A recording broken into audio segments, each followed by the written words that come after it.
You don't always say what you're thinking. Someone asks how you're doing, and you say, "I'm fine," even when you're not. Someone makes a decision you disagree with, and you let them, not because you don't care.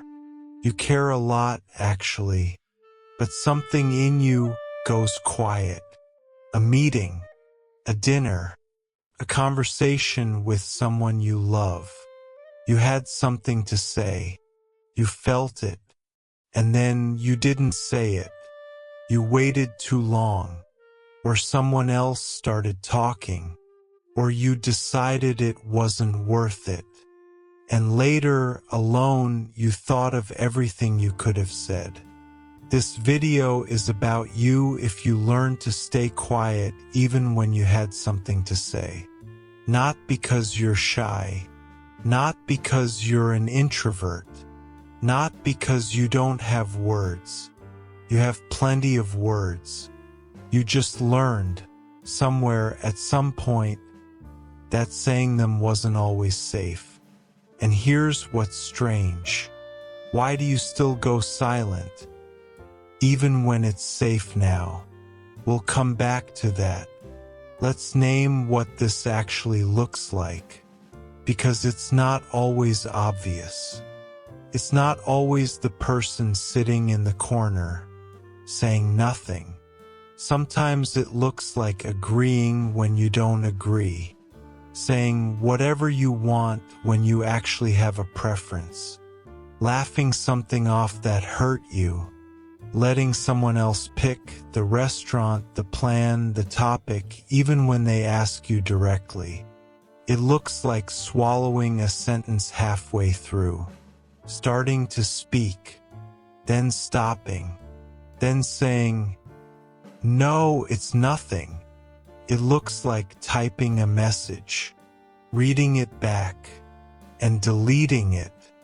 It looks like telling yourself, "It's not a big deal," even when it is. Have you noticed how automatic it is? You don't even decide to go quiet. It just happens, like a door closing on its own. One moment you had something to say.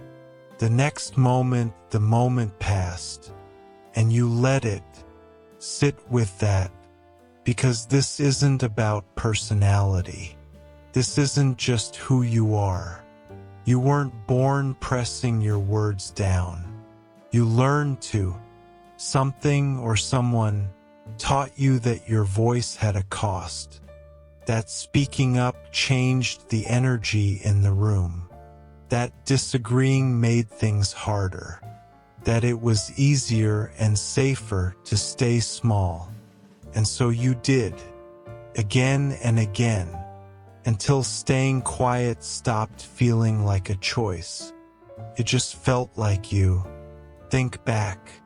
Not to a specific memory necessarily, just to the feeling of being young, being small, being in a house where certain things were okay to say, and certain things weren't.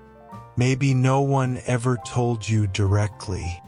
Maybe no one sat you down and said, "Don't speak." It was subtler than that. It was the way the room changed when you said the wrong thing. The way a parent's face shifted. The way silence followed your words like a punishment. Or maybe it wasn't silence. Maybe it was noise. Raised voices. Tension that filled the whole house. And you were small watching it. Learning. Children are always learning. Not from textbooks, from the air in the room, from what happens after they speak. Maybe you said something honest once, something real, and it made someone upset.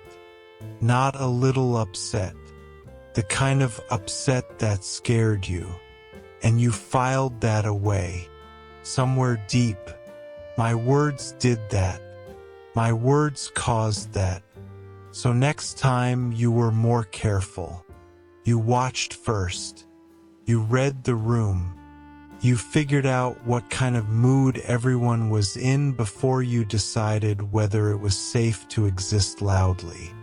Have you noticed, even now, how quickly you scan a room when you walk in? How fast you pick up on someone else's energy? That's not a personality trait. That's a skill you built. Because you had to. Or maybe it wasn't about anger at all. Maybe the house was sad. A parent who was tired all the time. Stressed. Distant. Checked out. And you learned not to add to it. You learned to shrink your needs. To not ask for too much. To handle things yourself quietly. Because asking felt like burdening someone who was already carrying too much. So you stopped asking. You stopped saying, I need something. You stopped saying, this is bothering me. You learned to figure it out alone. And you got very good at it. Let that land. Because here's what that does to a child. It teaches them that their inner world, their feelings, their needs, their voice, is something to manage privately. Not something to bring to other people. Not something worth the space it would take up.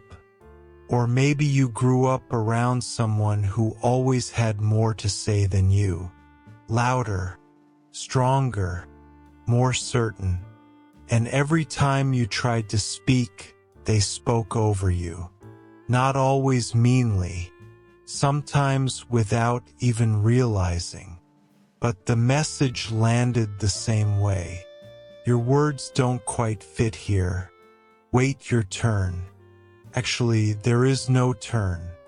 And so you learn to hold it, to process alone, to live mostly inside your own head, where it was quieter, where no one could interrupt, where you were allowed to finish a thought. You weren't born living in your head. You adapted. The inner world became safe because the outer world didn't always feel that way. And none of this means your childhood was terrible. Maybe there was love, real love, warmth even. These patterns don't only grow in broken homes. They grow anywhere a child learns, even once, even gently, that their voice has a cost. That speaking up changes things. That quiet is easier, safer, smaller. And children are smart. They learn what works. Quiet worked, so you kept doing it until you forgot you were doing it at all. So let's look at you now, not as a child, as you are today, in your relationships, at work, with friends, with family, with the people you love most. Does this sound familiar? Someone says something that bothers you, and you feel it, right there in your chest. A tightening, a small flicker of that's not okay. And then, nothing. You let it go. You tell yourself it wasn't a big deal. You move on. Except you don't really move on. You carry it. Quietly, the way you've always carried things. Or this one, you're in a group. Someone asks what everyone wants to do, and you have an answer, a real one, but you wait to see what everyone else says first. And if someone else says something different, you go with theirs. Not because you changed your mind, because it felt easier, because you've learned that your preference isn't always worth the back and forth. Have you noticed how often you do that? How automatically you defer? how quickly your own wants become negotiable.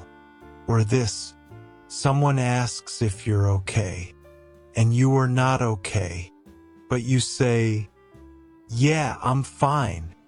And you say it so smoothly, so naturally, like you've practiced it, because you have. You've been practicing it for years, giving people the version of you that needs nothing, the version that's easy, the version that doesn't make things complicated. Notice that, and here's the part that's hard to sit with. Sometimes, not always, but sometimes you don't even know what you want anymore. Someone asks, and you go blank. Not because you're confused, because somewhere along the way you got so used to setting your preferences aside that you lost track of them. You know how to read other people. You know how to adjust to other people. But when someone turns it around and says, "No, really, what do you want?" there's a pause, a long one, and in that pause is something important, something worth staying with. You learn to be easy to be around, and you are. People probably like being with you. You don't demand much. You don't cause scenes.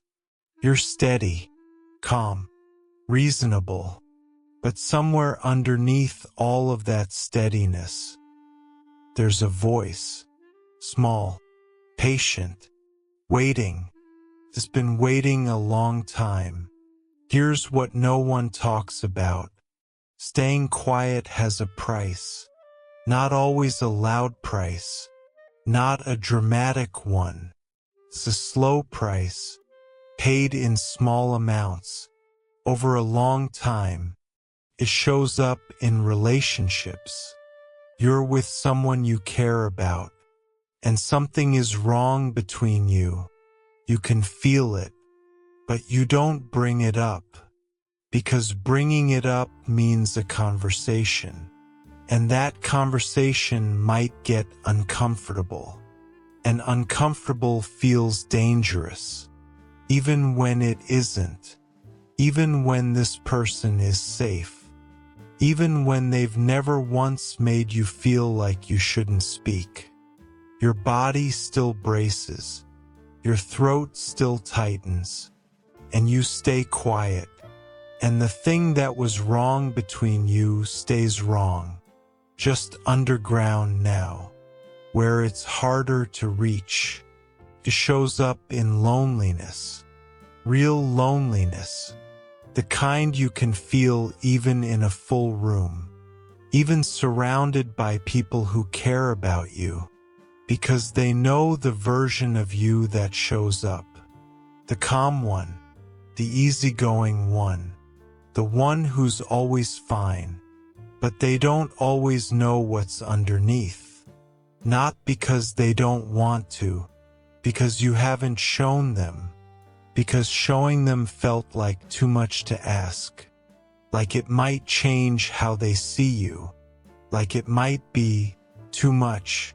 Sit with that. It shows up in how you relate to yourself. Have you ever felt angry and then immediately felt guilty for being angry? Like even your own feelings need to be managed, kept small, justified before they're allowed to exist. You don't just go quiet with other people. Sometimes you go quiet with yourself. You talk yourself out of what you feel. You edit your own inner experience before anyone else even has a chance to respond to it.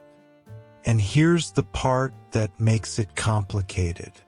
Staying quiet worked, kept the peace, kept people comfortable, kept things from getting hard. You weren't wrong to learn it. In the place you learned it, it made sense. It was smart. It was adaptive. You were protecting something. yourself maybe, or someone else, or the fragile calm of a room that could tip either way. You learned to read that room, and you got very good at keeping it steady. But you're not in that room anymore. And the question, the one we said we'd come back to, is still sitting there. Why do you still go quiet, even when it's safe now? Because your body doesn't know it's safe yet. It learned a rule a long time ago. And rules learned in childhood don't disappear when the childhood ends. They just come with you, into every room you walk into after, every relationship, every conversation, every moment where you had something to say and didn't. You weren't born this way. You adapted, and the adaptation made sense then, kept you okay. But now it's costing you something. Not in a dramatic way, just quietly, the way it's always been. Quiet. This is not about fixing you. There's nothing to fix. You are not broken because you go quiet. You are not weak because you swallow your words sometimes. You are not too much or too little because of any of this. You were a child, and you did what children do. You watched. You learned. You adapted. You found a way to be okay inside a world that didn't always feel okay. That's not a flaw. That's survival. But here's what's worth noticing. The strategy that protected you then is still running now. Like an old program, still open in the background, still making decisions. Even when you didn't ask it to, even when the situation is different, even when the people around you now are nothing like the ones who first made silence feel necessary. Your nervous system doesn't know the difference yet. It just knows the rule. Stay small, stay quiet, keep the peace. And so it follows the rule automatically, before you even have a chance to choose. And that's the thing. Not the silence itself, but the fact that it doesn't always feel like a choice anymore. It just feels like you, like your personality, like the kind of person you are. But it isn't your personality. It's your history. And those are two very different things. Your personality is what you are when you feel completely safe. When no part of you is bracing. When no part of you is reading the room. When you're just there, present, unedited. Have you ever had moments like that? Even small ones, where something came out of you, a thought, a feeling, a laugh, an opinion, without you filtering it first.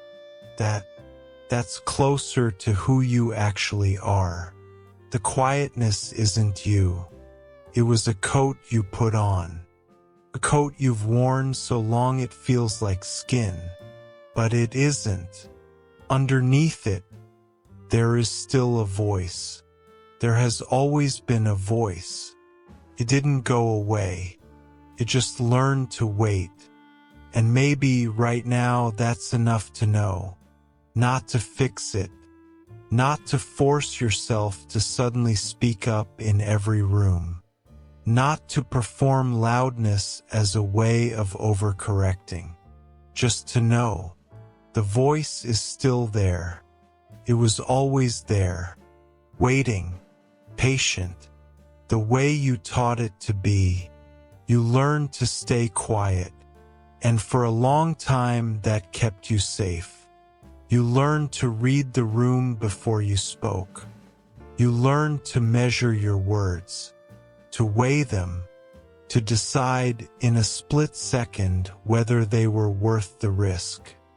And most of the time you decided they weren't. That decision made sense once.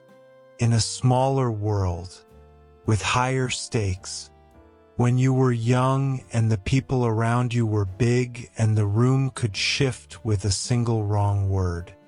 You learned the rules of that room, and you followed them well.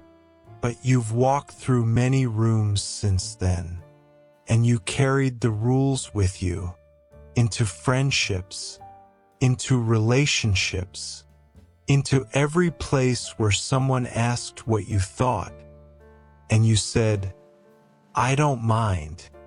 When you did, you do mind. You have thoughts, you have feelings, you have preferences and reactions and things that hurt you and things that matter to you deeply. You always have. You just learned to hold them somewhere no one else could see. And none of that was wrong. It was what you needed to do.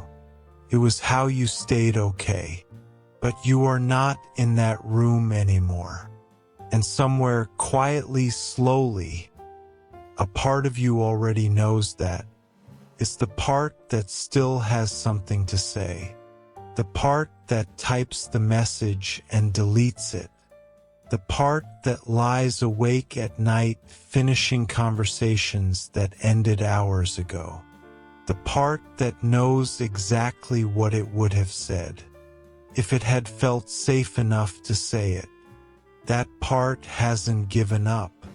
It's just waiting, the way it's always waited, patiently, quietly, hoping that one day the room will feel different enough, safe enough, that the words won't need to be swallowed before they reach the air.